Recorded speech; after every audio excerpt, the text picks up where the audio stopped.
Hi hello guys, welcome back to Minmini kitchen. இன்னைக்கு பார்க்க போற ரெசிபி என்னன்னு பாத்தீங்கன்னா பரோட்டா தான். பரோட்டா வந்து கடைகள்ல கிடைக்கிற மாதிரி வீட்லயே செஞ்சு சாப்பிடும் போது எவ்வளவு நல்லா இருக்கும். கடைகள்ல அப்படின்னா 2 தான் சாப்பிட தோணும். அதே வீட்டுல செய்யறோம் அப்படின்னா இன்னும் 2 எக்ஸ்ட்ரா கூட போகும். வாங்க வீட்டுல எப்படி செய்யறதுன்னு பாத்துருவோம். ஃபர்ஸ்ட் ஒரு பெரிய பவுல்ல வந்து 1/2 கிலோ மைதா மாவு சேர்த்துக்கோங்க. நான் வந்து 1/2 கிலோ தான் எடுத்திருக்கேன். வீட்டுல 4 பேர் இருக்காங்க அப்படின்னா ஒருத்தருக்கு வந்து 2 பரோட்டா வரும். அதனால 1/2 கிலோ மாவு எடுத்துக்கோங்க. அதுக்கப்புறமா கொஞ்சமா வந்து சால்ட்டு, அதுக்கப்புறம் ஒரு ஸ்பூன் வந்து சுகர் சேர்த்துக்கோங்க. சுகர் வந்து ஆப்ஷனல் தான், பட் போட்டா நல்லா டேஸ்டா இருக்கும். சால்ட்டு சுகரு போட்ட பிறகு மாவுல எல்லா பக்கமும் வந்து ஸ்ப்ரெட் ஆகுற மாதிரி பார்த்துக்கோங்க. ஒரே பக்கம் இருந்துச்சுன்னா ஒரே பக்கமா உப்பு சுகர் இருக்கிற மாதிரி இருக்கும். அதனால எல்லாமே ஒரு வாட்டி நல்லா கலந்து விட்டுட்டு கொஞ்சமா வந்து தண்ணி சேர்த்துக்கோங்க. நான் வந்து 1/2 கிளாஸ் தான் வந்து தண்ணி சேர்த்துட்டு ஜஸ்ட் ஜென்டலா வந்து மாவு கூட மிக்ஸ் பண்ணுங்க. அதுக்கப்புறமா நம்ம வந்து இன்னும் கொஞ்சம் தண்ணி சேர்த்துட்டு நல்லா டைட்டா வந்து பிசைய ஆரம்பிச்சிடலாம். மாவு வந்து சூப்பரா பிசைஞ்சிட்டு இதுக்கப்புறமா நம்ம என்ன பண்ணணும் அப்படின்னா ஒரு 2 கரண்டி வந்து எண்ணெய் சேர்த்துக்கோங்க. எண்ணெய் போடுறதுனால மாவு வந்து இன்னும் நல்லாவே சாஃப்ட் ஆகி வரும். அட்லீஸ்ட் நம்ம ஒரு 5 to 10 மினிட்ஸ் ஆச்சு மாவை வந்து இழுத்து வந்து நம்ம பிசையணும். கிச்சன் கவுண்டர் டாப் மேல போட்டுட்டு இந்த மாதிரி நீங்க வந்து 2 கையிலையும் அழுத்தம் கொடுத்து நல்லா தேய்ச்சிங்கனாலே போதும். நல்லா சாஃப்ட் ஆகி வரும்.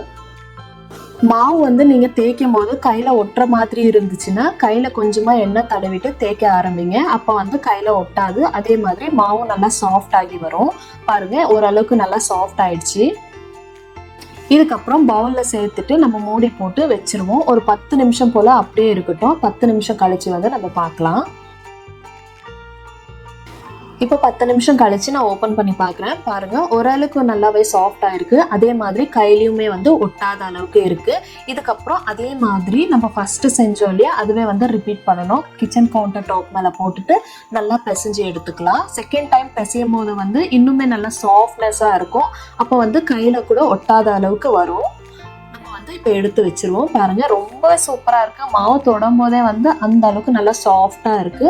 உங்களுக்கு எந்த அளவுக்கு வேணுமோ அந்த அளவுக்கு நீங்க வந்து ரவுண்ட் பண்ணிட்டு எடுத்து வச்சுக்கோங்க. எனக்கு வந்து 8 ரவுண்ட் வந்தது. 1/2 கிலோ வந்து கரெக்டா 8 ரவுண்டு தான் வரும். இதுக்கப்புறம் நம்ம வந்து பரோட்டா மாவை வந்து நல்லா திரட்டி விட்டுருவோம். அதுக்கு முன்னாடி கிச்சன் கவுண்டர் டாப் மேல வந்து நீங்க எண்ணெய் நல்லா ஸ்ப்ரெட் பண்ணி விட்டுருங்க. நெக்ஸ்ட் வந்து கொஞ்சமா மாவு எடுத்து சப்பாத்தி கட்டையில வந்து எந்த அளவுக்கு உங்களால மெல்லிசா திரட்ட முடியுமோ அந்த அளவுக்கு நீங்க வந்து மெல்லிசா திரட்டி வச்சிருங்க. நீங்க வந்து எந்த அளவுக்கு மெல்லிசா தேய்க்க முடியுமோ அந்த அளவுக்கு வந்து நல்லா மெல்லிசா தேய்ச்சிக்கோங்க. நம்ம தேய்க்கும் போது வந்து மாவு என்னதான் அழுத்தி தேய்ச்சாலும் எல்லாம் ஒன்னா சேர்ந்துற மாதிரி தான் இருக்கும். கொஞ்சம் கஷ்டமா தான் இருக்கும். நம்ம தேய்க்க வந்து நல்லா செட் ஆகி நல்லா ஸ்ப்ரெட் ஆகுற மாதிரி நல்லா பெருசா வந்துடும். பாருங்க, இந்த அளவுக்கு நல்லா பெருசா இருக்கணும். நல்லா மெல்லிசாவும் தேய்ச்சி எடுத்துட்டு நல்லா பெருசாவும் இருக்கு. இந்த ஒரு கேஜெட் இருந்தாலே போதும், சூப்பரா வந்து நம்ம பரோட்டா மாவை வந்து ஸ்லைஸா கட் பண்ணிடலாம். இது இல்லை அப்படின்னாலும் உங்ககிட்ட வந்து கத்தி யூஸ் பண்ணி கூட நீங்க கட் பண்ணிக்கலாம். ஒன்றும் ப்ராப்ளம் இல்லை. இது வந்து கட் ஆகும் போது நல்லாவே ரோல் ஆகி சூப்பரா வந்து கட் ஆகிடும். எல்லாமே வந்து கட் பண்ணிடலாம். நம்ம வந்து கத்தியை கூட யூஸ் பண்ணிட்டு இந்த மாதிரி கட் பண்ணிக்கலாம். எவ்வளோ டிஸ்டன்ஸ் வேணுமோ அந்த டிஸ்டன்ஸ் வந்து விட்டுட்டு நம்ம வந்து கட் பண்ணோம்னாலே சூப்பராக இருக்கும். எல்லாம் கட் பண்ணி முடிச்சிட்டு பிறகு மேலே வந்து கொஞ்சமாக எண்ணெய் ஸ்ப்ரெட் பண்ணிக்கோங்க. ஒரு எட்ஜிலேருந்து இந்த மாதிரி தள்ளிட்டே வாங்க. நடுமதியில் வந்து தள்ளிட்டு ஸ்டாப் பண்ணிடுங்க இந்த மாதிரி. நெக்ஸ்ட் வந்து இன்னொரு கார்னர்ல இருந்து சென்டர்ல நீங்க பிளேஸ் பண்ற மாதிரி தள்ளி விட்டுருங்க. இதுக்கப்புறமா நம்ம வந்து சென்டர்ல பிளேஸ் பண்ணிட்டோம். எல்லாமே வந்து இந்த மாதிரி பிளேஸ் பண்ணி முடிச்சிட்ட பிறகு அதுக்கப்புறம் நம்ம வந்து எடுத்துடலாம். எடுக்கும் போது கொஞ்சம் இழுத்துக்கோங்க. அப்பதான் வந்து இன்னும் கொஞ்சம் நல்லா இருக்கும். இந்த மாதிரி இழுத்து விட்டீங்கனாலே போதும். ரொம்ப இழுக்கக்கூடாது, கட் ஆகிடும். கொஞ்சமா இழுத்துட்டு நம்ம ரவுண்ட் பண்ணிடலாம். இந்த மாதிரி ரவுண்ட் பண்ணிட்டா போதும். நல்லா சூப்பரா வந்து லேயர் லேயரா இருக்கு. பார்க்கும் போதே தெரியும் லேயர் லேயரா இருக்கும். பாருங்க, இப்போ இதே மாதிரி மாவை எல்லாமே திரட்டி ரவுண்ட் பண்ணி எடுத்து வச்சுட்டேன். பாருங்க எவ்வளோ சூப்பரா இருக்கு அப்படின்னு. நெக்ஸ்ட் நம்ம வந்து பரோட்டாவை செஞ்சிடலாம். ஃபர்ஸ்ட் கொஞ்சமான குவான்டிட்டி மாவை எடுத்துட்டு கையிலேயே வந்து ஸ்ப்ரெட் பண்ணிக்கோங்க. கையில உங்களுக்கு வந்து இந்த மாதிரி ஸ்ப்ரெட் பண்ண தெரியல அப்படின்னா நீங்க வந்து சப்பாத்தி கட்டையில வந்து ஓரளவுக்கு வந்து தேய்ச்சிக்கலாம். ரொம்ப அழுத்தி தேய்க்காதீங்க, ஜஸ்ட் கொஞ்சமா மேலோட்டமா தேய்ச்சி விடுங்க. நல்லா சூப்பரா வந்து ஸ்ப்ரெட் ஆகிடும். பாருங்க, இந்த மாதிரி இருந்தாலே போதும். இப்போ வந்து நம்ம தவால போட்டு வேக வச்சிடலாம். கொஞ்சமாக வந்து எண்ணெய் சேர்த்துட்டு லோ ஃப்ளேமில் வச்சு மீடியமாக வந்து வேக வச்சுக்கோங்க. ஃபஸ்ட்டு வந்து கொஞ்சம் கலர் மாறின பிறகு அதுக்கப்புறமா திருப்பி போட்டு செகண்ட் டைம் வந்து கொஞ்சமாக எண்ணெய் ஸ்ப்ரெட் பண்ணி விடுங்க.